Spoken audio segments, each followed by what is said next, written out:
Good morning. আমি জুহি। আমি Sydney থেকে চলে এসেছি তোমাদের কাছে নতুন একটা ব্লগ নিয়ে। তোমরা নিশ্চয়ই আমার আগের ব্লগে দেখেছো যে আমরা ক্রিসমাসের দিন ক্রিসমাস কেক বানিয়েছিলাম। তো তারপর কি রান্না করেছি, কি আমাদের লাঞ্চে হয়েছিল সেটা তোমাদের দেখানো হয়নি। আমাদের বানানো হয়েছিল লাঞ্চে ছেলো কাবাব। ছেলো কাবাব বানাতে কিন্তু প্রচণ্ড সময় লাগে। ছেলো কাবাবের মধ্যে দুটো টাইপের কাবাব থাকে। তো মিন্স দিয়ে যে কাবাবটা বানানো হয় সেটা আমার সব থেকে বেশি ভালো লাগে। মেনলি মাটনের হয়, যেহেতু আমি মাটন খাই না, তো তাই জন্য আমরা পুরো ব্যাপারটা চিকেনের ওপর দিয়ে করেছিলাম। যদিও এখন আমি চিকেন ভীষণই কম খাই, তাও ছেলে কাবাব খাবো বলে আমি সেদিন চিকেন খেয়েছিলাম। আমার মনে হচ্ছে আস্তে আস্তে আমি পুরো ভেজিটেরিয়ান হয়ে যাব। আমার আজকাল ননভেজ খেতে একদম ভালো লাগে না, মানে দিনের পর দিন এভরিডে চিকেন খেয়ে খেয়ে আমার মুখটা জাস্ট পচে গেছে। কেননা শিলাদিত তো ননভেজ রান্না দারুণ করে, ডিফারেন্ট টাইপস অফ ননভেজ রান্না করতে পারে।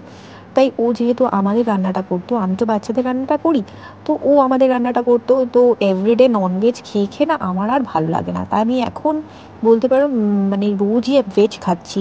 আমার ভেজিটেবলস খেতে খুব ভালো লাগে, আর তাই জন্য আমাকে নিজেই বানিয়ে খেতে হয়। আমার উপর চাপটাও বেশি পড়ে গেছে এখন। মানে চারজন না, মানে 3 রকম খাবার হয়, একটা বাচ্চাদের জন্য, একটা আমার জন্য, একটা শিলাদিত্যের জন্য। তাও আমরা কেউই বাসি খাবার খাই না। বিদেশে এসে ম্যাক্সিমাম লোকজন বাসি খাবার খায়, কেননা টাইম থাকে না।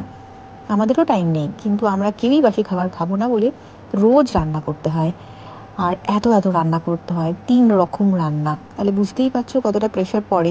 বাচ্চারা যখন 6 মাস বয়স থেকে সলিড খাওয়া শুরু করলো না, একদম ডে 1 থেকে আমরা ওদেরকে ফিডিং চেয়ারে বসিয়ে খাওয়াতাম। মানে কোনো দিনের জন্য ওরা বাইরে ঘুরে ঘুরে খায়নি। তো এখানে আসার পর থেকে আমরা ফিডিং চেয়ার কিনেছিলাম, ফিডিং চেয়ারে বসেই ওরা খেত। কিন্তু একটা বাজে হ্যাবিট হয়ে যাচ্ছিল, যেটা মেনলি এখানে আসার পরই হয়েছিল।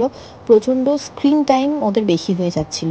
ওখানে বসে থাকলে ওরা তো আর কিছু করতে পারে না, কোনো গেমস টয়েস দিলে সেটা নিয়ে খেলতে চায় না, খালি মোবাইল দেখতে চায়। তো তাই জন্য আমরা অনেকদিন এটাকে নিয়ে এক্সপেরিমেন্ট করলাম, করে বেশ কিছু মাস আগে আমরা বুঝলাম যে ফিডিং চেয়ারে বসে খাওয়ানো যাবে না। এটা কিন্তু একটা খুব ভালো হ্যাবিট, আমরা যেটা ওদের করেছিলাম, কিন্তু আমাদের সেটা থেকে ওদের বার করতে হলো, ওদের ভালোর জন্যই। কেননা ওই স্ক্রিন টাইম দেবো না বলে লাস্ট 2-3 মাস ধরে ওদের স্ক্রিন টাইম হচ্ছে 0। আমরা ওদের একদম মোবাইল দেখাই না। খাওয়ার সময়টাই বেশি হয়ে যাচ্ছিলো। তো ওরা এখন নিচে দাঁড়িয়ে দাঁড়িয়ে খায়, মানে আমরা বসে আছি, ওরা আমাদের কাছে খেয়ে যায়, পিছন পিছন ঘুরতে হয় না, ডাকি যায়, নিয়ে যাও, এক স্পুন নিয়ে যাও, তো তখন নিয়ে যায়। কিন্তু ওরা নিজে থেকে কিছুতেই ফিডিং চেয়ার ছাড়া খেতে রাজি হচ্ছিল না প্রথম কয়েকদিন। কেননা একদম ছোট্টবেলা থেকে ডে 1 থেকে ওরা যবে থেকে সলিড খাওয়া শুরু করেছে তবে থেকে ফিডিং চেয়ারে বসে খায়, তো ওই হ্যাবিটটা তো ওদের হয়ে গেছে। মানুষের ওই হ্যাবিটটা আনতে কষ্ট হয়, সবাই চায় এটা হলে ভালো হতো। তো আমি তাই জন্য এটাই ভেবেছিলাম, বাচ্চাদের পিছন পিছন ঘুরিয়ে খাওয়াটা খুবই বাজে, আমার ভালো লাগে না, তাই আমি হ্যাবিট করিয়েছিলাম।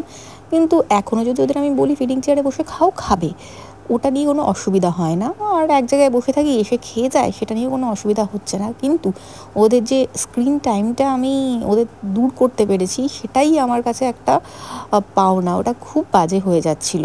এদিকে দেখো শিলাদিত্যর রান্না কিন্তু প্রায় শেষের দিকে, জাস্ট ফিনিশিংটা বাকি। গল্প করতে করতে রান্নাও রেডি হয়ে গেল।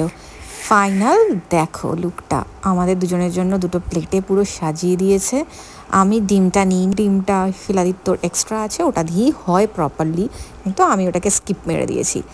উফ, দেখেই বুঝতে পারছো কতটা ইয়াম্মি খেতে হয়েছে। আমি তো খাওয়ার জন্য জাস্ট ওয়েট করতে পারছিলাম না। চলো তাহলে লাঞ্চটা তাড়াতাড়ি করে ফেলি। টাটা।